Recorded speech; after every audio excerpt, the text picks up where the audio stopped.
গোয়ালপুকুর থানার পামল এলাকায় খালের জলে তলিয়ে যাওয়া দুই শিশুকে বাঁচাতে গিয়ে প্রাণ গেল ভুটভুটি চালকের। শনিবার দুপুরে মর্মান্তিক এই ঘটনায় এক শিশু সহ ভুটভুটি চালকের মৃত্যু হয়েছে। এই ঘটনায় এলাকায় শোকের ছায়া আছড়ে পড়ে। মৃত দুইজনের নাম রাজ মণ্ডল বয়স 10 ও শুভঙ্কর রায় বয়স 35।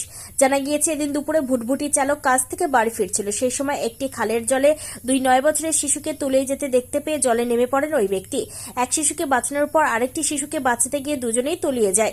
ওই স্থানীয় বাসিন্দা দুজনকে উদ্ধার করে ইসলামপুর মহকুমা হাসপাতালে নিয়ে আসলে ইসলামপুর মহকুমা হাসপাতালের কর্তব্যরত চিকিৎসক ওই দুইজনকে মৃত বলে ঘোষণা করে। এই ঘটনায় কান্নায় ভেঙে পড়েন পরিবারের সদস্যরা। গোটা ঘটনায় এলাকায় শোকের ছায়া আছড়ে পড়ে। পুলিশ মৃতদেহটি উদ্ধার করে ময়নাতদন্তের জন্য ইসলামপুর হাসপাতালের মর্গে নিয়ে যাওয়া হয়। যেটুকু শুনলাম দুটো বাচ্চা জলে ডুবে গেছিল, দুটো বাচ্চাকে উঠাইতে গেছিল, উঠাতে যায় তারপরে মানে কি একটা বাচ্চাকে উঠায় ফেলে দিচ্ছে ডাঙাতে, আর একটা বাচ্চাকে উঠাতে যায় ও ডুবে গেছে ওখানটায়। আমার ভাইটা যে বাঁচাতে গেছে বাচ্চা দুটোকে উঠাতে যায়, ও বাচ্চাটাকে একটা উঠাই দিচ্ছে আর একটাকে উঠাতে যায় ও পড়ে গেছে জলে। ও তো সাঁতার জানে না, বর্তমানে সাঁতার জানে না তখন ও পুরো জল খেয়ে গেছে, জল খেয়ে তখন ও হয়ে গেছে, মানে ভাসে উঠছে। ভাসে উঠার পরে মনে হয় পজিশন কেউ দেখছে, দেখার পরে তখন উঠাইছে। আমি এইটুকু জানলাম, এইটুকু আমি শুনে, আমার ইসলামপুরে বাড়ি শ্বশুর বাড়ি, ভাই হবে আমার, আমি শুনে এইখানটায় আসে এইটুকু জানলাম। বললাম যে মারা গেছে সে ভুটভুটি চালক। হ্যাঁ, ভুটভুটি চালাই। আচ্ছা, কি করছিল ওই সময়? উনি হঠাৎ করে কি করে, মানে ওই জায়গায় কি কোনো কাজ করছিলেন? কাজ করেনি, উনি ভুটভুটি চালায় বাড়ি আসছিল। আর যেখানে বাচ্চা দুটো পড়ছিল সেই পাশেই কিন্তু নদীর বিলটা। আচ্ছা আচ্ছা। ওই দেখেই বাচ্চা দুটো যখন হাত পাগুলো এরকম করতেছিল তখন ওই বাচ্চা দুটোকে দেখে ও ভুটভুটিটা দাঁড়া করে ওদেরকে উঠাইতে গেছে। এইটুকু আমি জানি, তাছাড়া আর জানি না। কি নাম আপনার? আমার নাম মমতা কর্মকার। যে মারা গেছে শিবঙ্কর বাবু ভুটভুটি চালক কি ভাই হবে? কেমন কাকা তো ভাই? না, নিজের ভাই। নিজের ভাই? নিজের ভাই। ডুবছে, ওকে বাঁচাতে যায় আমার মামা মারা গেছে। কেমন কি হলো? মানে কোথায় হয়েছে এটা? আমলে কোন ব্লক? কোন ব্লক? গল্পকর না, গল্পকর। কিসে, কোন পুকুরে ডুবে মারা গেছে না নদীতে মারা গেছে? কি হয়েছে? নদী হবে না, নদী নেবে নদীতে মাটি কাটা হয়েছে, মাটি কাটা হয়েছে, ওখানে মারা গেছে। কে হয়? আমার মামা হবে। বলছি যে এই যে মানে বাচ্চাটা কি হয়েছিল, কি মানে বাচ্চাটাকে জলে ডুবে? বাচ্চাটা ছান করতেছিল, জলে ডুবে গেছে। তো মামা দেখছে, মামা বাঁচাতে যায়, মামাও নাই। মামা নিজে সাঁতার পারে না। কয়টা বাচ্চা ছিল ওখানটায়? ওখানে কয়টা বাচ্চা ছিল ওটা তো বলতে পারতেছি না আমি, কিন্তু একটা বাচ্চা মারা গেছে। তো কয়জন মারা গেল তাহলে? দুইজন টোটাল।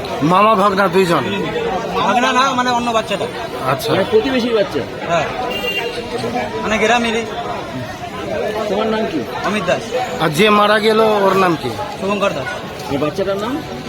বাচ্চাটার নাম বলতে রাজমন্ডল। রাজমন্ডল। তোমার নাম কি? আমার নাম অমিত দাস।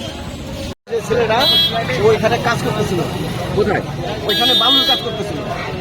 যখন দুটো বাচ্চা ডুবে যায় জলে তখন ওইখান থেকে কাজ ছেড়ে ওইখানে আসলো বাচ্চা উঠানোর জন্য। যখন বাচ্চা উঠানোর পর একটা উঠাইছে, উঠানোর পরে আরেকটা বাচ্চা যে ওই করতে গেছে তখন ও সহকারে জলে ডুবে গেছে। ওটা কি গর্ত ছিল? হ্যাঁ, একটা পুকুর ছিল নদীর, ধরেন একটা নদীর মতনই, ওই সাইডে ওর ভিতরে পুকুর। আচ্ছা, ওই পুকুরেই কি হয়ে গেছে, ডুবে গেছে। তখন লাস্টে আমাদের এখানে লোকজন যায়, রশি টসি নিয়ে যায়, আবার নেমে ওকে লাস্টে উঠায়, রশি দিয়ে ওকে বেঁধে তারা উঠায়। আর যে মারা গেল ওর নাম কি? হ্যাঁ, শুভঙ্কর। আর এই ছোট বাচ্চাটার নাম? হ্যাঁ, ছোট বাচ্চাটার নাম জানা নেই। রাজমন্ডল। কি? রাজমোহন মন্ডল। আচ্ছা, বলছি যে ওই যে মারা গেছে উনি কি কি কাজ করেন? ও এমনি ভটভটি চালায়। আর বাচ্চাটার বাবা মা? হ্যাঁ, বাচ্চাটার বাবা?